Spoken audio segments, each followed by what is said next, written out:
دین میں وہ کام نہ کیجئے جو دین کے اندر اضافہ ہو، جس کا ثبوت ہمیں احادیث سے نہ ملے، جس کا ثبوت ہمیں پیارے نبی صلی اللہ علیہ وسلم کے صحابہ کے فہم سے نہ ملے۔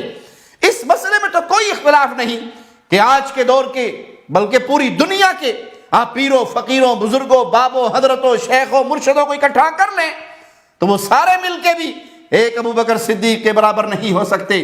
تو پیارے بھائی، جب کسی صحابی نے وہ عمل جو آج تم پیروں، فقیروں، بابوں کے ساتھ کر رہے ہو، یہ ابو بکر صدیق کے ساتھ نہیں کیا۔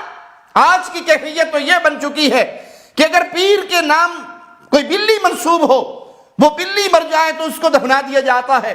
پیر کے نام پر کوئی اونٹنی منسوب ہو، اس اونٹنی کو دفنا دیا جاتا ہے اور اس کی پوجا کی جاتی ہے۔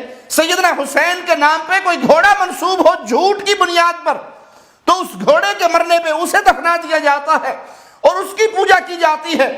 پیر جیلانی کے دروازے پہ بیٹھا ہوا کوئی کتا کیوں نہ ہو، تو اس کتے کی شان کے اندر مولوی 3 منٹ 4 منٹ تک کتوں کے فضائل بیان کرتے ہیں۔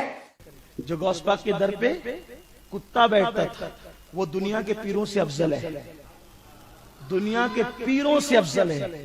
غوث پاک کا کتا جس کی شان یہ، غوث پاک کے کتے کی شان ہے، وہ دنیا کے پیروں سے افضل ہے۔ غوث پاک کے کتے کا یہ مقام ہے۔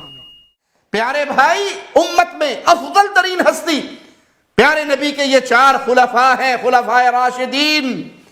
ان کے ساتھ کسی صحابی نے وہ ماجرا نہیں کیا جو آج تم اپنے پیروں، فقیروں، مولویوں، صوفیوں کے ساتھ کرتے ہو۔ لہذا دین وہی ہے جو اصحاب محمد نے سمجھا ہے۔ تم بھی تبھی مسلمان بنو گے جب اس راستے پر چلو جو راستہ اصحاب محمد کا راستہ ہے۔ اللہ ہمیں پیارے نبی صلی اللہ علیہ وسلم کے پیارے صحابہ کے راستے پہ چلنے کی توفیق عطا فرمائے۔